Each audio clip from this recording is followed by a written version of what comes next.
Hola.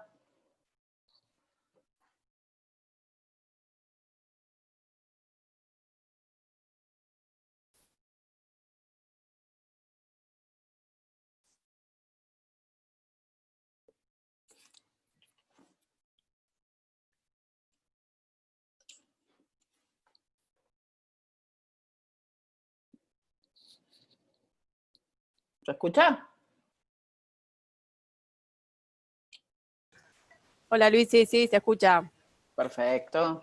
Tenía justo recién una alarma de auto sonando atrás y dije, ay, va a sonar todo el tiempo. Hoy me puse los auriculares igual por las dudas. Bueno, esperamos unos minutitos más que se conecten.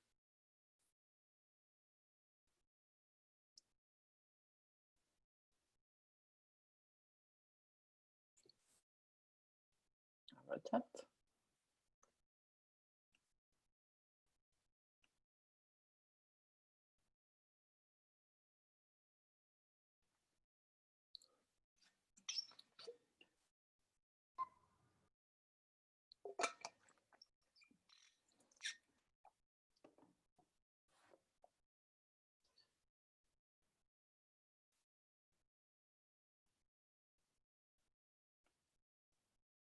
Ahí las veo.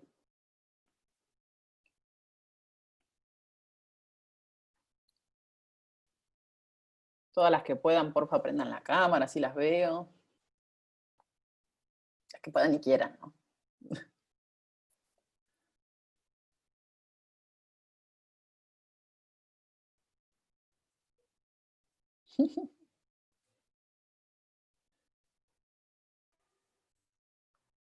Me encantan las alumnas en miniatura que tenemos.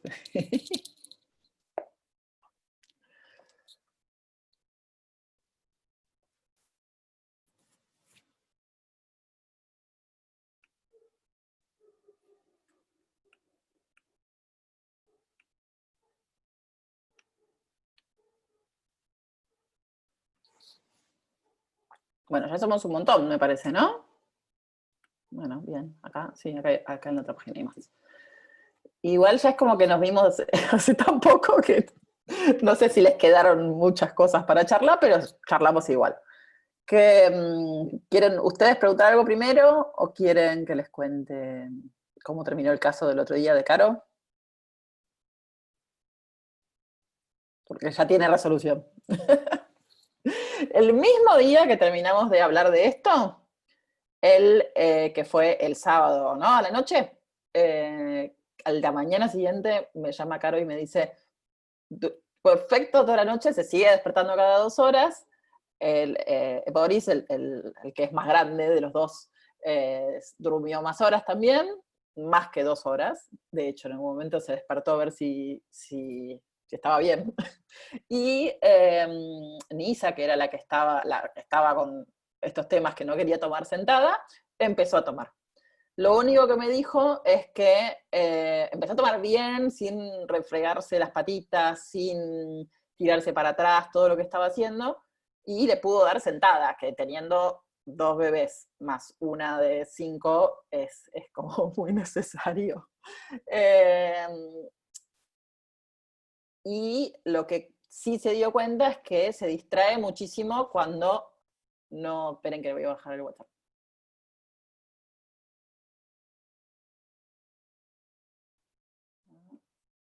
Ahí está, haciendo ese ruidito.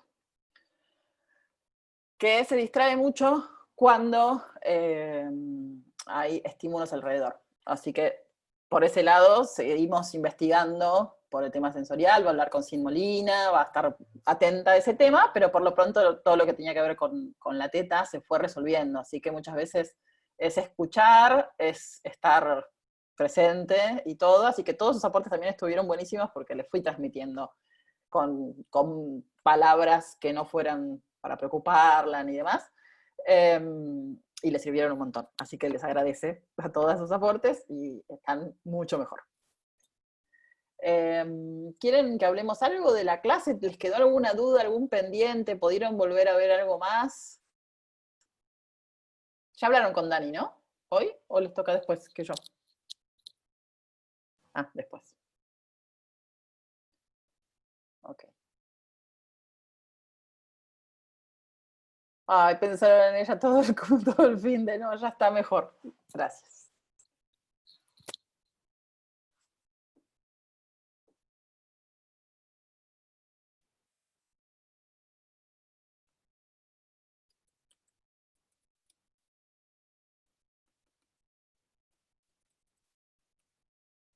A ver. Luis, y ahí una de las chicas preguntó qué era la aterogénesis, que me sumo a la pregunta porque tampoco supe cuál era el significado.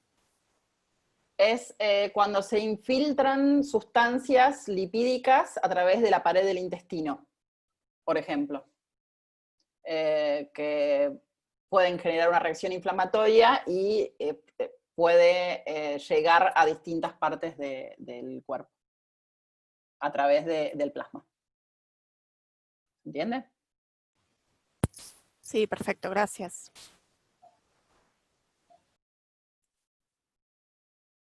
A ver, ahí. ¿Hasta qué edad afecta o produce ese efecto el ruido blanco?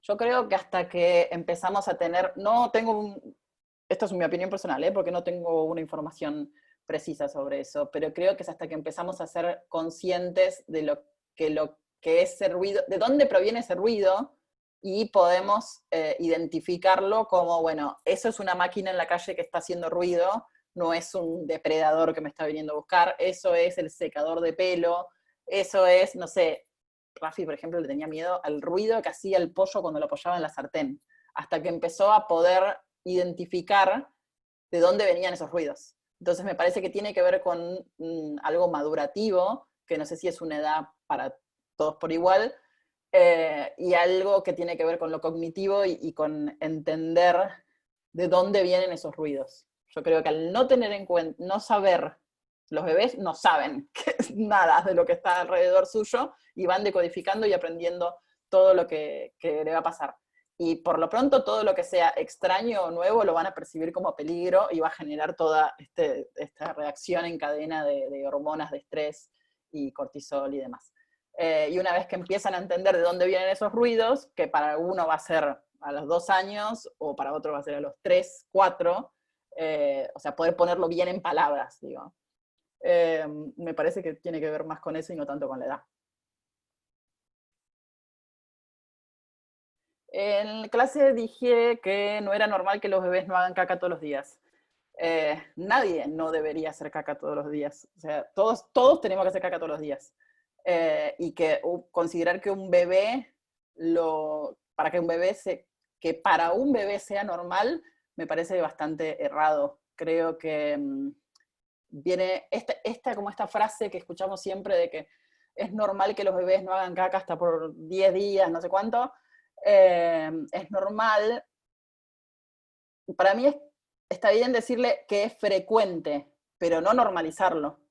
No considerarlo como algo fisiológico, ni que debería suceder. Y también esto para mí proviene desde una época en la que se decía que la leche humana no generaba desperdicios y por eso se asimilaba casi al 100% y por eso no hacían caca y era normal que un bebé alimentado con leche materna exclusiva no hiciera caca. Entonces, hoy en día tenemos otra información y sabemos que todo eso que queda en el sistema digestivo se debe eliminar y que cuanto más tiempo esté adentro, más perjudicial puede ser.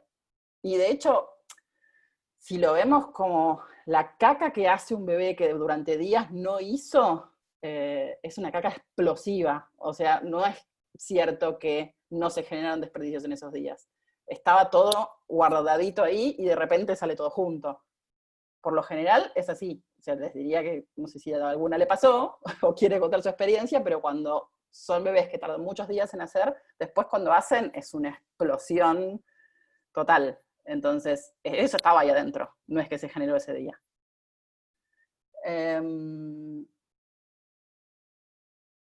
¿Cómo sabemos que un bebé tiene sinclitismo? No, no tiene asinclitismo, o sea, estuvo asinclítico en el momento del trabajo de parto.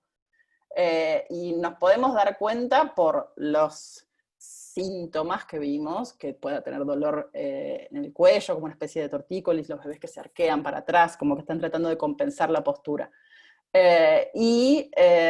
Nos podemos dar cuenta preguntando, no mucho más que eso, preguntándole a la mamá si sabe en qué posición estaba cuando salió. Muchas veces saben, porque les dijeron, sí, o estaba mirando para abajo, o estaba deflexionado hacia atrás, y a veces no tienen idea cómo estaba en la posición, solo si el obstetra se los mencionó después del parto, lo saben. Pero si no, como medio adivinar, no tenemos forma de saberlo. Ro dice, si quieren prender los micrófonos para las preguntas, no hay problema, así yo no tengo que leerlas y transmitirlo y ustedes me lo pueden transmitir mejor. Les leo estas que quedaron acá, las próximas, prendan los micrófonos. Ro dice, tengo una duda con lo de microbiota, si bien entiendo lo que es, no entiendo cómo darnos cuenta si está afectada. Afectada va a estar la de todos. O sea, olvídense que alguien tenga una microbiota sana en este mundo, no existe. Esa persona, por más que sea, no sé, un monje budista que medite todos los días y coma comida saludable, lo que sea, no existe. Todos tenemos algún u otro grado de disbiosis intestinal, unos un poco más, unos un poco menos.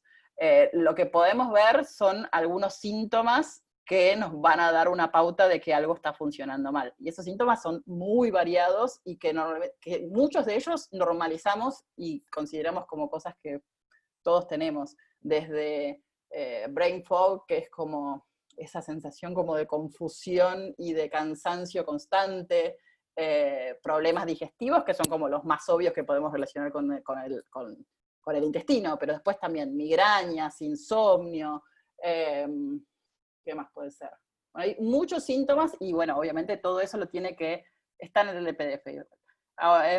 Todo eso lo tiene que diagnosticar un médico, nosotros no nos vamos a dar cuenta de esto. Y en el caso de una díada, mamá-bebé, de una mamá que da la teta, nos vamos a dar cuenta que si el bebé tiene problemas digestivos o llanto excesivo, puede ser uno de los síntomas. Entonces ahí preguntarle a la mujer cómo se siente, si tiene algún síntoma, si tiene dolores de cabeza, si tiene algo digestivo, si se siente mal, pero tampoco es que nosotros vamos a diagnosticar una disbiosis intestinal.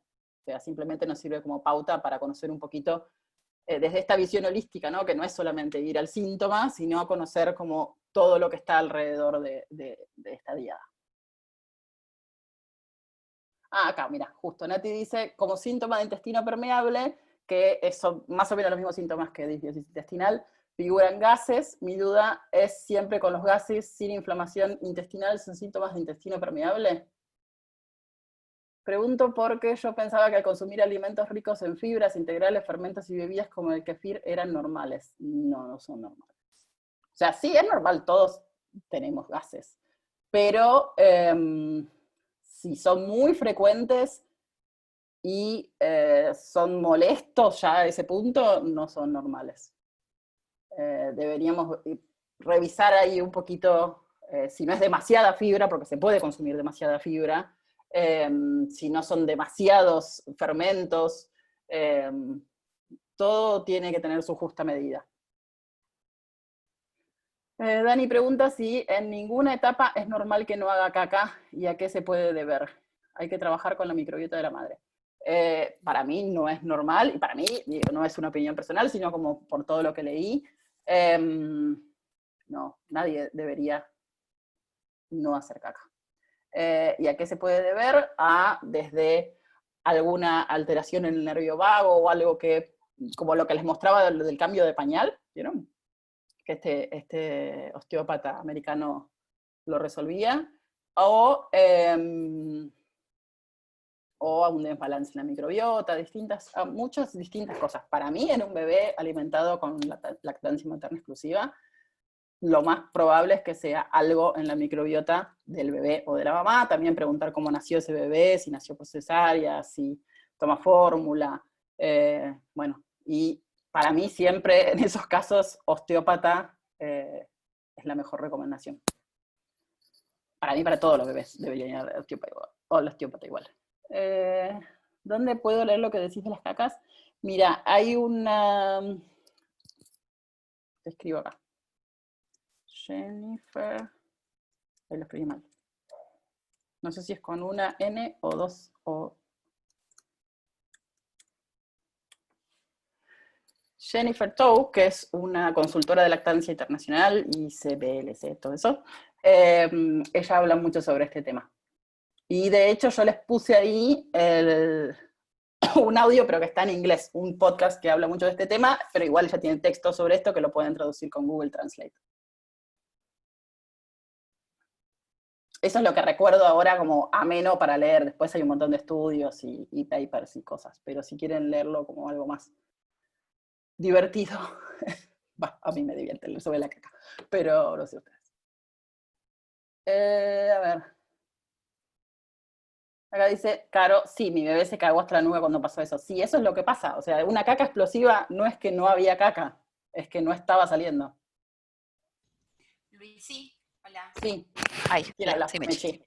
Mechi, sobre esto de la caca y la microbiota y el no hacer caca, perdón que voy a recapitular de nuevo todo, no leí todavía todo el material. Esto de no hace caca por muchos días, entonces se puede relacionar directamente con la microbiota de la madre o del bebé, como decís, con la alimentación, que no necesariamente es esto de, como dicen, bueno, no, la alimentación de la madre no tiene que ver, pero, a ver, porque no estamos diciendo si tomás coca el bebé se siente mal y tiene gases, sino a esta situación general de la microbiota, por la situación general que ya viene arrastrando de años la madre y el bebé viene arrastrando desde la panza y el nacimiento y todo eso. O Sí, sea, pero podemos no es, relacionarlo. Sí. sí, podemos relacionarlo. Podemos relacionarlo, no es fácil, o sea, no podemos dar un diagnóstico diferencial específico y decirle si es porque tu microbiota está mal. O sea, de ninguna manera. Porque además, pero sí podemos concientizar y hablar de la importancia de la alimentación a largo plazo, no como algo que comiste hoy, como decís vos, que tomó Coca-Cola y le va a salir leche con gas. Sino que la microbiota intestinal, como vimos, es algo que se va formando desde el nacimiento, o sea, desde el nacimiento de esa mujer. Y el 60 o 70% de la colonia de bacterias que habitan en su intestino se generaron en los primeros 3 años de su vida. Entonces, no es algo que hizo ahora o que hizo antes de embarazarse. Es algo que arrastra de toda su vida. Entonces, así como se tardó muchos años en generarse esa microbiota de esa mamá, hay un 40 o 30% de esas bacterias que habitan adentro suyo que todavía pueden cambiarse, pero eso es un proceso largo y complejo. Claro. Los cambios de hábitos no llevan una semana, un mes. Claro. Por eso siempre decimos que lo mejor es empezar a prepararse antes de la gestación o a lo sumo durante la gestación, pero cuanto antes mejor. Claro, esto que decías del caso de a quién le pasó a mí, lo único que me sucedió fue que si mi hijo hizo caca siempre, todos los días de su vida. Cuando tenía 40 días, no hizo por 5 días y se lo notaba muy, muy molesto. Y fue cuando yo intenté masaje, la bicicleta y qué sé yo, hasta que me di cuenta, y eso fue una asociación mía, por supuesto nadie me la dijo, me di cuenta que era entre Navidad y Año Nuevo y yo me había ido al carajo comiendo entre Navidad y Año Nuevo, había quedado mucha comida y yo era picada todos los días picada, queso, salame, todos los días, esa era mi alimentación. Sí. Cuando me di cuenta, porque empecé a pensar qué pasaba en esos días, me di cuenta que era eso y nada, empecé a comer zapallito verde, verdura, todas las comidas, abandoné toda la picada y pasaron 2 días comiendo bien, digamos, dejando todo eso, que hizo esta caca explosiva, por supuesto, que se pasó todo, y fue la única vez en sus casi 3 años que no hizo caca por 5 días. Entonces, para mí, yo vi ahí la relación directa. Por supuesto, no puede es ser una prueba relación directa o puede ser casualidad, no lo vamos a saber nunca, pero siempre ante la duda está bueno hacer cambios. Y cuando una mamá viene y me dice, como brócoli y se siente mal, yo la escucho. En vez de decirle, no, el brócoli no le puede hacer nada a tu bebé, no hay ningún problema, o los cítricos, o el alimento que sea, jamás le diría a alguien, no, lo que comes no te afecta para nada. O sea, porque me parece muy reduccionista y muy poner una sentencia sobre algo que no sabemos si es así. O sea, quizás a ese bebé sí le hace mal el brócoli. Entonces, escucho. Entonces, si vos me venías en ese momento y me decías, entre Navidad y Año Nuevo, che, cambié mi alimentación porque no hace caca hace 5 días y siempre hace caca normalmente, digo, ok, veamos por ese lado. Veamos y sigámoslo y veamos qué podemos mejorar desde ese lado. Si vos te sentís mejor, el bebé se va a sentir mejor seguro. O sea, eso lo van a ver. La imagen de que el intestino de la mamá se reproduce en escala en el intestino del bebé es muy gráfica. Y cada día hay más evidencia de eso. Hace 5 años, cuando nosotros estudiábamos, no había tantos sobre este tema.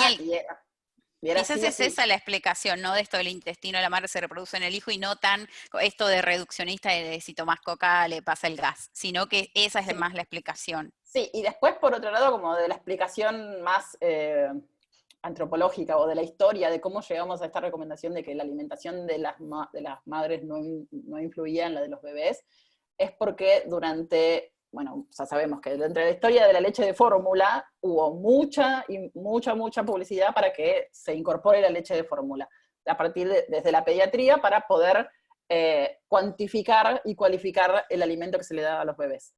Pero después empezó toda una campaña para retornar a la leche humana. Pero cuando esto sucedió, muchas mujeres sentían, o desde algunas organizaciones sentían, que si daban recomendaciones nutricionales, las mujeres iban a sentir que era difícil dar la teta, y por eso no hacían ese tipo de recomendaciones y empezaron a decir que no importaba. De hecho, hay como textos sobre este tema que son muy interesantes, de cómo se fue modificando y cómo se sigue modificando y cómo se va a seguir modificando las recomendaciones hoy en día por esto. Antes era para que vender más fórmula, ahora es para recuperar la lactancia, y como da miedo que la dejen, sí, hacé lo que quieras, no importa. Y por otro lado, acuérdense esto que les decía, no puedo decir ustedes o las de segundo, que cuando una mujer pare a su bebé, después a los 6 meses tiene que empezar a darle de comer. Entonces, en esos 6 meses todo el mundo le dijo, no importa, come lo que sea, que no pasa nada, pero a los 6 meses queremos que ese bebé empiece a comer lo mismo que el resto de su familia. Entonces, es muy dura la transición, si a los 6 meses, de un día para el otro, tenés que vos comer saludable, darle de comer a un bebé, es bastante difícil. Entonces me parece que la alimentación complementaria no empieza a los 6 meses, empieza mucho antes, y es un continuum de hábitos y de información y de aprendizaje para todos que no empieza a los 6 meses, empieza mucho tiempo antes. Entonces, si estamos diciéndole que coma lo que quiera, porque ya pariste, nos estamos perdiendo un montón de tiempo valioso. Leo un poquito. Perdón, yo aprovecho ahora, ¿puedo? Dale. Que estamos con el tema. No termino como de entender bien, por ahí si puede ser como una explicación más criolla de cómo es que la microbiota del intestino de la mamá termina en la leche. Hay un gráfico que... Eso, sí, te lo estaba por mostrar, pero sí. pero no sé inglés tampoco, entonces como que no entiendo, y hay muchas flechitas, entonces... No, lee el texto que yo traduje arriba. Sí, por eso, pero digo un poco más. Yo no lo tengo a mano. ¿Sí, lo leo? Sí, dale, sí. Las células dendríticas atraviesan el espacio paracelular del epitelio intestinal para absorber las bacterias directamente desde el lumen del intestino. A su vez, la circulación de linfocitos dentro del tejido linfoide asociado a la mucosa permite que la microbiota materna alcance superficies mucosas distantes, incluyendo las encontradas en los tractos respiratorios y genitourinario, en las glándulas salivales y lagrimales y en la glándula mamaria lactante. Bueno, ahora explicado en recontra criollo, lo que les puedo explicar es que las paredes del intestino son como cuadraditos. ¿Me ven ahí? Son como células que deberían estar así pegaditas. Pero por distintos motivos se van separando estas células y van generando espacios que de la parte interna del intestino, del lumen del intestino, pasan por este aire que vemos en el medio, van a pasar todo tipo de sustancias. Incluso pueden llegar a pasar micropartículas de alimentos sin digerir. O sea que todo esto suelto en el cuerpo va a generar inflamación va a generar inflamación generalizada. Entonces, básicamente imagínense como el intestino, no como algo completamente impermeable como puede ser una vena, por ejemplo. Imagínensele como algo que tiene estas distancias que permiten o no permiten pasar cosas que no deberían pasar para el otro lado. Pueden llegar a pasar toxinas, microorganismos, y como les decía antes, hasta pedacitos ínfimos de alimentos sin digerir. Y esto, cuando se va al torrente sanguíneo, ¿desde dónde se produce la leche? Desde la sangre. Entonces, ¿cómo llega a todas las partes que ahí decía en el texto que llegaba? Desde las glándulas mamarias, hasta los ojos llega. Todo eso sucede porque pasa del intestino al torrente sanguíneo, y del torrente sanguíneo alcanza partes muy distantes del cuerpo. Ahí sí lo expliqué como recontra en criollo, perdón si alguna es médica, pero es como lo entendí yo, y como me parece la forma más gráfica. ¿Se entendió? Bien. Luisi, Sí. una... Bueno, todos los tejidos del cuerpo, perdón, Anush dice que todos los tejidos del cuerpo se forman así, seguramente el ejemplo que di de las venas me va a decir que no, pero bueno, para que se lo imaginen más fácilmente. Sí, ¿quién me hablaba? Acá, Nati. Nati. Si uno quisiera saber cómo está a nivel de microbiota intestinal, digamos, ¿hay algún estudio o análisis que te puedas hacer como para saber? Hay estudios, hay como mucha discusión con ese tema. Hay algunos médicos que dicen que sí lo hay algunos que mandan a hacer estudios afuera, pero la verdad es que si no tenés algún síntoma muy, muy grave y de peligro de vida, por lo general no te hacen estudios. Se guían más por los síntomas que por otra cosa los médicos. Ah, ok. Pero sí, hay estudios, pero no se usan mucho. Ah, ok. Actualmente, y mucho menos las obras sociales te los cubren, olvidate. Alguien me preguntaba por algo de un niño de 5 años, y eso lo tienen que consultar con el pediatra, no es mi área, esa edad. ¿Una mamá debe dejar los lácteos si el bebé tiene APLB? Sí, claro. Si está, o sea, aparte, para haberlo diagnosticado de APLB, debería haberlo dejado por lo menos 30 días, y después volverlos a consumir para hacer la prueba, para ver si reacciona a esos lácteos, y después no consumir ningún alimento con lácteos ni trazas, que es lo que hablamos el sábado, nada de trazas, ni siquiera en productos de cosmética. ¿Hasta qué edad mazo el bebé presenta cólicos? Y ahí nos metemos con la definición de qué es cólicos. Si te referís a cólicos con que llora excesivamente, o si realmente tiene un problema intestinal, o ese tipo de bebés que cada movimiento que sienten adentro suyo lo sienten muy intenso y lo perciben como dolor. Entonces, ¿qué es cólicos para vos? Florcita. Luisi, ¿te puedo hacer una pregunta? Sí, ¿quién habló? Lore, ¿se escucha bien? Sí. ¿Sí? Bueno. Sí. ¿Vos me podrías explicar, porque no entendí muy bien, lo que es estenosis pilórica?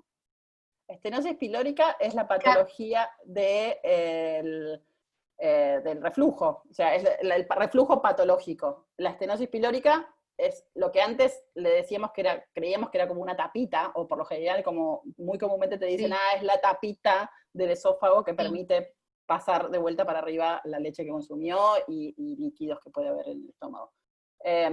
Lo que pasa es que no es una tapita, sino que es un músculo que debería estar como más cerrándose y abriéndose, y hay algo en ese músculo que tiene o una forma distinta o que no puede hacer ese movimiento. ¿Entiendes? Está bien. También explicado en criollísimo. Sí, gracias. O sea, no es una tapita, es un músculo que debería cerrarse y abrirse para dejar pasar la comida y después para mantenerla dentro. Pero porque la tapita es otra cosa, estamos hablando de otra cosa, no hay porque ninguna no tapita existe. ahí. No existe. No hay. Eso Pero es lo que no... Porque siempre escuché lo de la tapita, no sé. Sí, pero viste que siempre se escucha como la tapita no, porque tienen que operarle la tapita porque tiene estenosis pilórica, tiene reflujo, no sé qué. La tapita no existe. Sí. Es un músculo que se debería cerrar, o sea, con mi manito no puedo dibujarlo muy bien, pero que debería cerrarse y abrirse para dejar pasar el alimento o para mantenerlo adentro. Nati me hace Bien, y en ese caso, las familias llegan con este diagnóstico y nosotras lo que hacemos es acompañar y poder comprender qué es lo que le está pasando a este bebé, Sí, ¿no?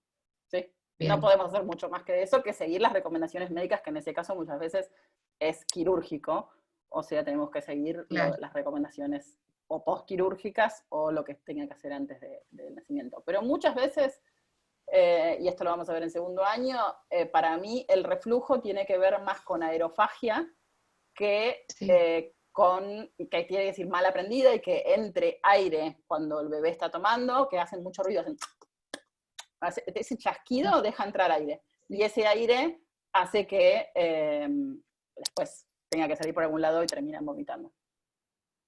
Claro. Bueno, muchas gracias. Pero si hay un diagnóstico, hay que obviamente seguir la recomendación médica. A ver, leo más los escritos y si alguna quiere, si no, prender el micrófono. Sí. Sí, Sí. levanten la mano así reconozco quién es. Ahí está, Gaby. Gabriela está con la criatura en Sí, brazos. sí, veo. Te hago una consulta, por ahí me voy de tema y es un tema que vamos a ver seguramente más adelante, pero estoy viendo que la relación que se cree, digamos, que hay entre un mal estado, digamos, de la microbiota y las mastitis a repetición, y cómo podemos, cómo se puede diagnosticar este tipo de mastitis para poder tratarlas adecuadamente, y cómo podemos acompañar nosotros, porque supongo que Sí, no, esto da para una clase entera. O sea, que lo van a ver más adelante. O sea, ¿cómo reconocer una mastitis y cómo tratarla? ¿Me estás preguntando? No, en realidad cuando se da una mastitis más a repetición, no sé, ¿qué tipo de análisis se puede hacer? ¿A qué profesional acudir?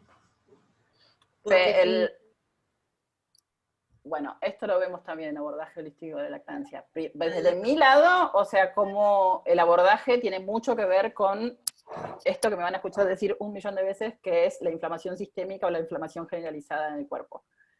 Y las mastitis a repetición tienen mucho que ver con eso. Entonces, además del tratamiento, que muchas veces requiere de antibióticos y antiinflamatorios, también buscar una dieta antiinflamatoria y algunas otras cositas que puedo llegar a recomendar, como, no sé, parches de aceite de ricino, arcilla, hay varias cositas más, pero que esas las vamos a ver en segundo año. Pero que acompañan el tratamiento. Buenísimo, gracias. Sí. De nada. ¿Hasta qué edad el bebé puede presentar disquesia? Creo que es desde las 10 semanas hasta los 6 meses, si mal no recuerdo.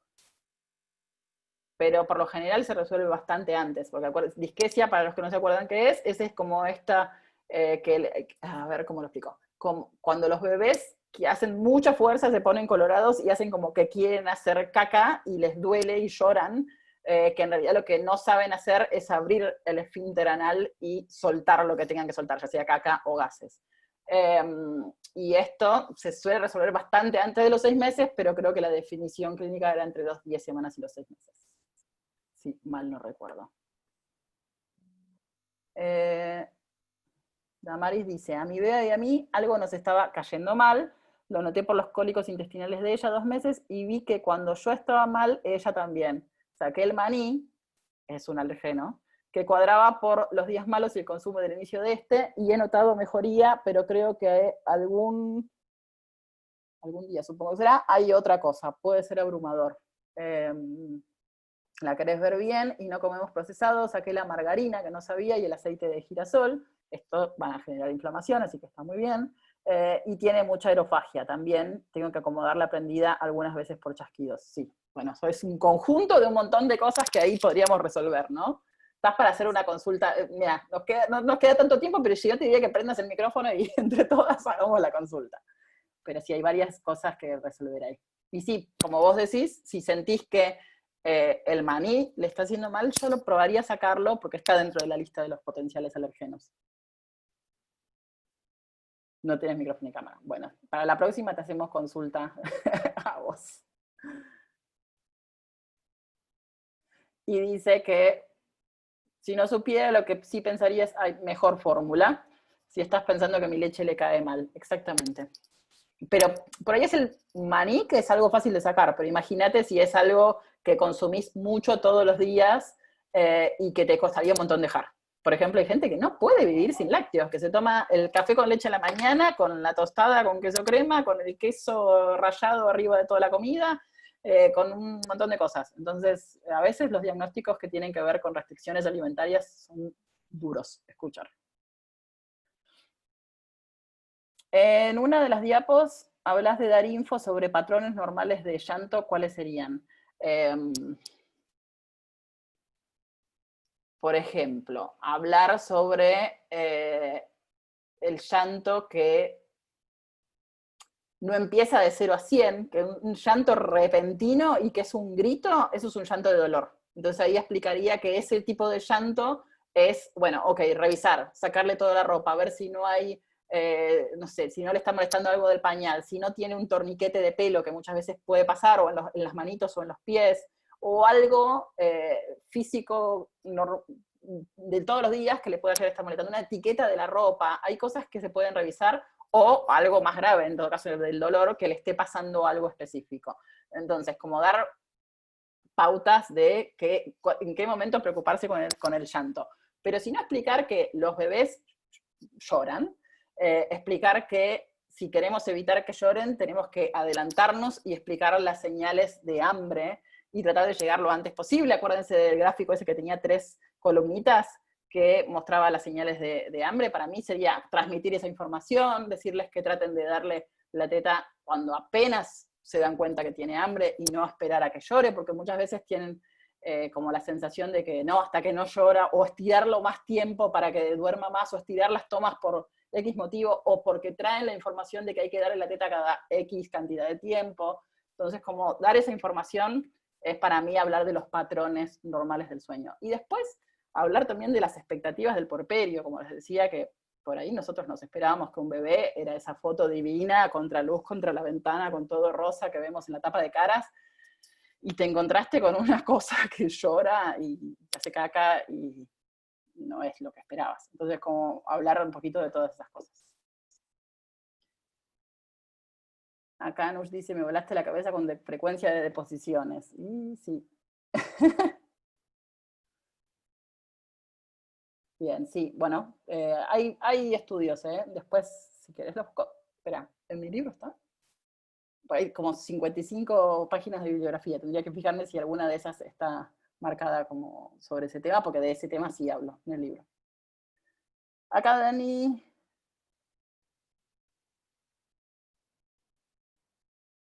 Microbiota y microbioma, eso hay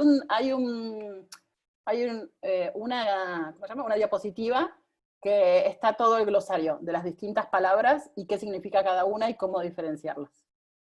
Está bueno leerlo, ese sí, porque yo no se los leí porque era larguísimo, pero si quieren leerlo está bueno. Tomar kefir en el embarazo es aconsejable. Tomar kefir, qué polémico. Que el kefir tiene alcohol. Aunque tiene un porcentaje ínfimo, que por lo general es del 1%, es alcohol. Entonces, para una mamá que nunca tomó antes kefir, por un lado, a nivel intestinal no sé si está tan bueno, y por otro lado, si tiene alcohol, aunque sea muy poquitito, no tenemos estudios que digan qué cantidades son seguras durante el embarazo. Entonces hay muchos obstetras que te dicen que no es seguro. Pero bueno, es para discutirlo. Todavía está ahí muy en discusión. El puerperio es todo menos rosa, dicen. Exacto.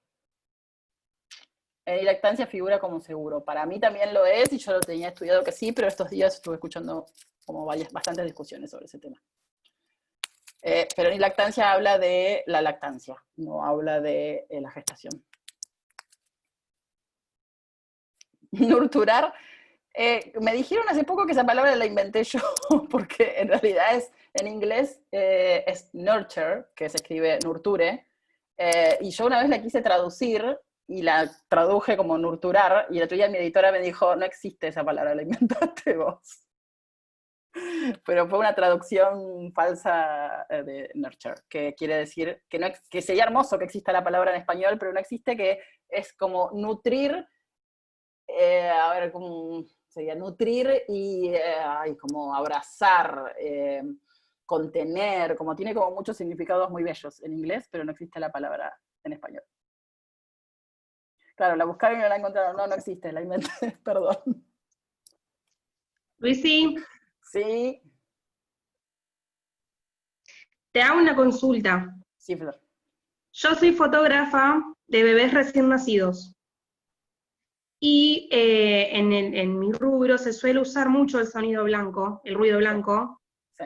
pero es más que nada para aislar sonidos externos, ya sea desde colectivos, motos, bocinas, perros ladrando, lo que sucede en un bar normalmente, ¿no? Sí, O es lo sea, mismo. No importa para yo- qué lo uses, no está bueno.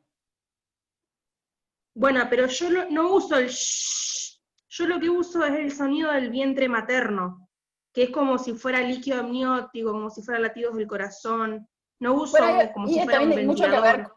con esto que hablábamos el otro día, ¿no? Del volumen, de la frecuencia. O sea, si no se lo pones a un volumen altísimo, se lo pones a un volumen normal, o No. pones música, o pones cosas. Estuviste en el sábado, ¿no? ¿Escuchaste lo que dijimos? Sí. No, Bueno, el sábado no pude ver, tengo que verlo hoy. bueno, fíjate porque vimos un Por eso video te pregunto. de un papá que le cantaba un mantra a un bebé y vimos como la diferencia entre hacer, o sea, por más que sea un mantra, si está a un volumen excesivo, puede ser que asuste al bebé. Pero otra cosa es como un sonido Claro. ambiente normal que podría estar en cualquier casa, o sea, si en la casa se escucha música, va a haber música de fondo y está bien que la esté, pero que no sea un volumen excesivo. Hablamos mucho de eso, Claro. así que... No, trato de que no esté, obviamente, ni cerca del bebé, ni tan fuerte el volumen, sino que esté ahí como un sonido constante, pero uso el sonido del vientre materno porque es lo que por ahí asocia al bebé con tranquilidad, ¿no? Que es el líquido amniótico y los latidos del corazón de la mamá. Por eso no me gusta usar el sonido shh, así, porque no lo considero para nada relajante ese ruido. Seguramente tiene otra frecuencia.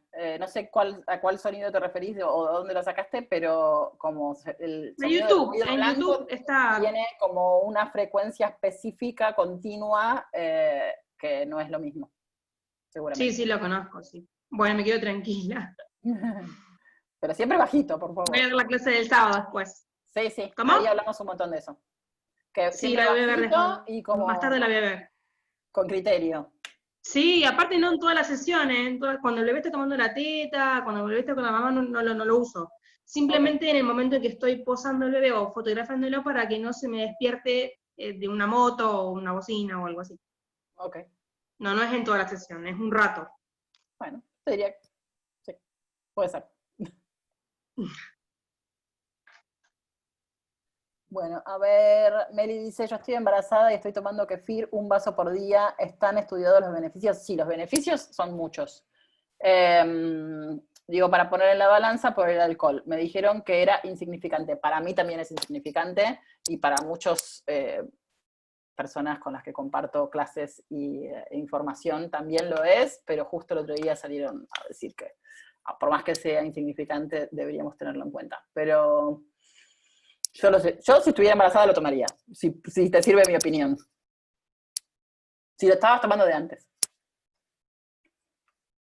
Y si no, es pasar a vegetales fermentados, por ejemplo, que no tienen fermentación alcohólica, fermentación láctica. ¿Cómo es la producción excesiva de leche y puede estar ligada a la inflamación sistémica? Sí, puede. Puede porque es algo es un proceso inflamatorio. ¿Y cómo es que la producción excesiva de leche puede estar ligada a la inflamación sistémica? A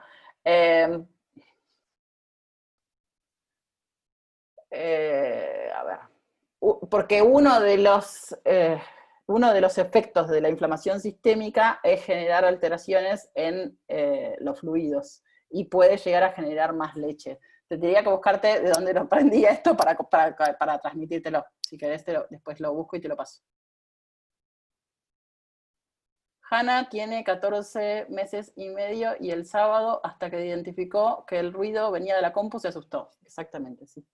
Una vez que aprenden de dónde viene y que no es un peligro, puede asustar mucho.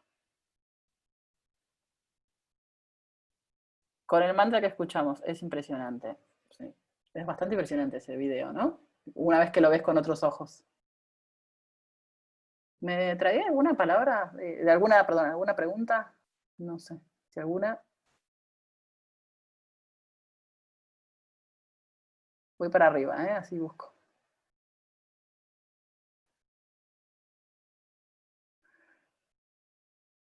¿Qué es inflamación sistémica? Es inflamación generalizada. También es otro diagnóstico u otra, no es una patología, es un síntoma, si tuviéramos que definirlo. Que también lo vamos a ver en segundo año. A ver, o lo tengo en el PDF que les mandé a ustedes. Déjenme un segundo. Que si hay un texto ahí, lindo para que vean. Se los muestro. Esperen perdón que me confunda mucho sus clases con la de segundo, pero las di en la misma semana y en un rato tengo que hablar con ellas y se me confunden las dos clases. No, sí, está en la de segundo, sí. Eso lo vamos a ver mucho más en detalle en la de segundo.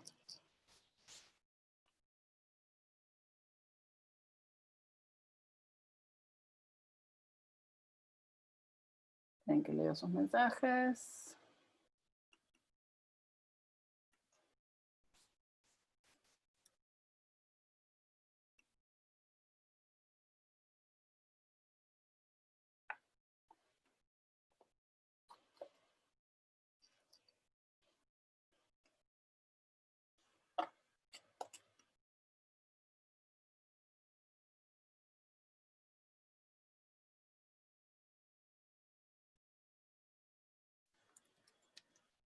Quiero mostrar lo del glosario.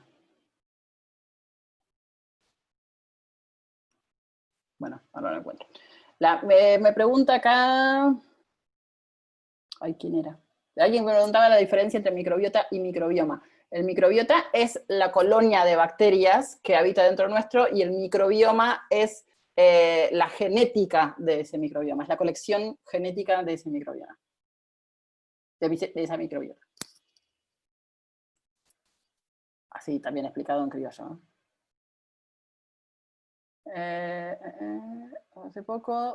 Hace poco descubrí las almohadillas de semillas para cólico, no sabía que existían.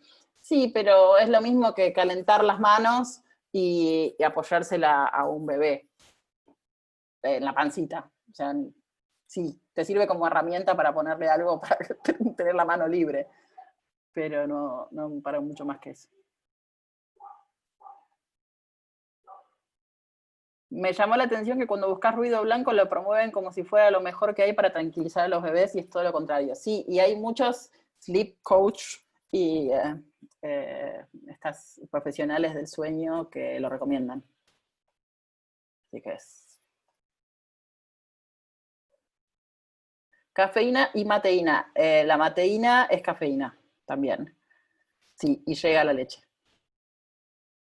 Pregunta Paula. Igual hay una cantidad, que ahora no recuerdo exacto de cuántos miligramos de cafeína por día se pueden consumir, pero eso es fácil de buscar. En ilactancia ponen cafeína y ahí te dice cuánto es lo normal. Y lo normal no, lo recomendado como máximo. Y se puede tomar unos mates, un café más que por pedio que no dormiste toda la noche, tomaste un café feliz. No, me pregunta qué es el brain fog también en criollo. Oye, esta es la clase de consulta, es Luisina, decime en criollo las cosas que dijiste. Bueno, brain fog es, brain quiere decir cerebro, fog es neblina. Es como esa sensación como de fatiga, de cansancio, de que no te podés acordar las palabras, que a mí me está pasando mucho últimamente, pero porque es cansancio, es exceso de pantallas, es microbiota en desbalance, son muchas cosas que suman y que hacen que, por ejemplo, ayer no me acordaba el nombre de una persona con la que estuve trabajando los últimos 3 meses, y tenía que buscar en el WhatsApp su número, y no me podía acordar, o sea, es como directamente una nube que baja sobre tu cabeza y que no te deja hacer cosas que normalmente harías con facilidad. Esa es mi explicación en criollo. Nebulosa, sí, podría ser una nebulosa, exactamente. Paula me pregunta si se puede calentar en el microondas la comida de los bebés. Ya no fuimos a cualquier clase ahí, chicas. No se puede calentar en el microondas la comida de los bebés porque genera algo que se llaman hot pockets. Bolsillos calientes, suena horrible en español. Que es como espacios mucho más calientes que otros dentro del mismo plato. O sea, el microondas calienta desde los bordes y menos en el centro. Y no calienta parejo. Entonces puede haber algunas partes que vos si las tocas, las sientas frías, pero puede haber otras que estén hirviendo y no te diste cuenta. Entonces ni la leche humana, ni fórmula, ni la comida de los bebés se puede calentar en microondas. No porque el microondas tenga algo mal, la radiación y todo eso, eso ya fue totalmente desmentido. No cocinaría en el microondas, pero para recalentar, si tienen microondas, úsenlo. Yo no tengo. Que no dice, bueno, eso tengo hace rato. Sí, todas tenemos brain fog, chicas. Sobre todo las que estamos todavía puérperas. ¿El kefir se toma o se come? Depende de con qué lo hagas. Hay kefir de leche, que lo que genera es como una especie de yogur, y hay kefir de agua, que es otro nódulo distinto, que viene de otro lado, y es un hongo parecido, pero viene de otro lado. Y se usa para fermentar aguas con azúcar, que es de lo que se alimenta, y se saboriza con algún tipo de jugo. Brain fog es cuando se te hace una famosa laguna. No, no es solamente la laguna, es como un estado más constante, como entre fatiga y como problemas de memoria, todo junto, y por mucho tiempo. O sea, no una sola laguna, que eso le puede pasar a cualquiera. ¿Es lo mismo el kefir de agua que de leche? No, recién lo expliqué, no es lo mismo. Entonces es un mito que el microondas quita propiedades a las comidas. Todo quita propiedades a los alimentos. O sea, si te referís a los nutrientes, desde que cortaste la zanahoria de la planta, se fueron restando nutrientes. Estuvo 4 días en la verdulería, tiene menos nutrientes. Estuvo 5 días en tu heladera, tiene menos nutrientes. La cocinaste al vapor, o hervida, o al horno, tiene menos nutrientes. No se preocupen por cuántos nutrientes tiene la comida, preocúpense por comer comida real. Es como, siempre, es la pregunta del millón. ¿Pero tiene menos nutrientes si lo cocino de tal manera o tal manera? Si van a comer alimentos reales, cocínenlos como les guste más. Les digo que no cocinen en microondas porque no va a tener tan rico sabor, no porque vaya a perder nutrientes. Hay formas más ricas de cocinar. Al vapor. Sí, pero basta del reinado del vapor. O sea, es como...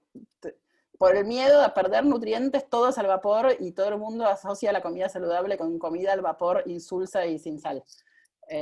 Metan las cosas al horno, háganlos en una plancha, un poquito de aceite, poco de onda. Yo no compré nunca microondas porque pensaba que era verdad eso de las ondas y la... Sí, si te abrazás el microondas mientras está funcionando, sí, obviamente te va a hacer mal, pero si calentás ocasionalmente alguna que otra cosa, no te va a pasar nada. Y como política yo tengo que lo que sobró, los restos se transforman en otra cosa, no se recalientan. Si sobraron verduras hechas al horno, al día siguiente es parte de una pasta, o parte de un omelette, o de otra comida. Eso es política mía.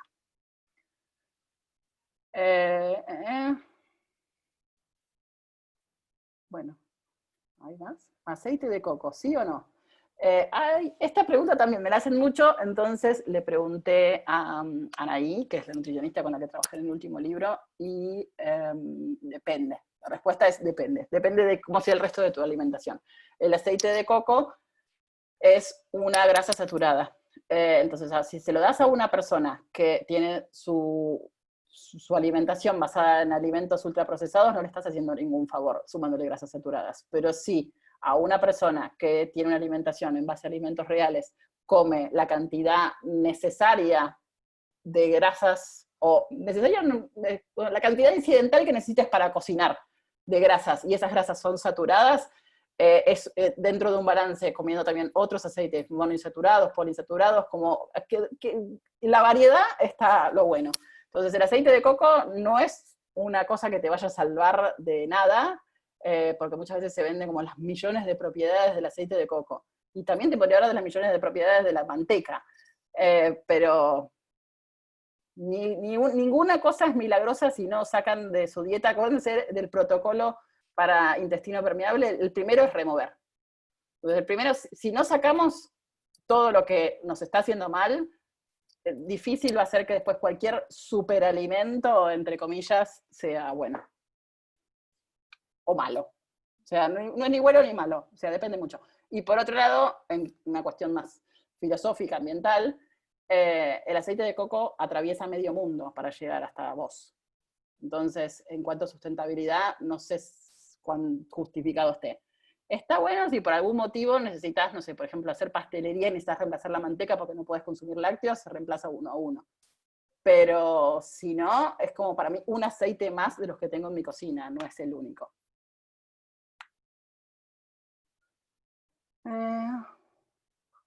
Maduración del intestino en el bebé no deberían llamarse cólicos. Sí, los pediatras lo siguen diciendo, pero hay todo un montón de otros pediatras que siguen pidiendo que no se les diga más cólicos. Pero se les sigue diciendo cólicos, así que si se los dicen está bien, no hay que corregirlo. Y más arriba decían algo del aceite de girasol. El aceite de girasol es un aceite que es bastante proinflamatorio también. Entonces, si estamos tratando de una dieta antiinflamatoria, sobre todo en el puerperio, el aceite de girasol es uno de ellos. Y sobre todo cuando se calienta. El aceite de girasol no es una semillita que se aplastó, como puede ser una aceituna, que se hace, bueno, no es tan simple, pero el aceite de oliva se hace más de una aceituna aplastadita que pasó por mínimos procesos. El aceite de coco también. El aceite de girasol no, pasa por un montón de procesos de desodorización, con solventes, con procesos que lo hace un alimento ultraprocesado.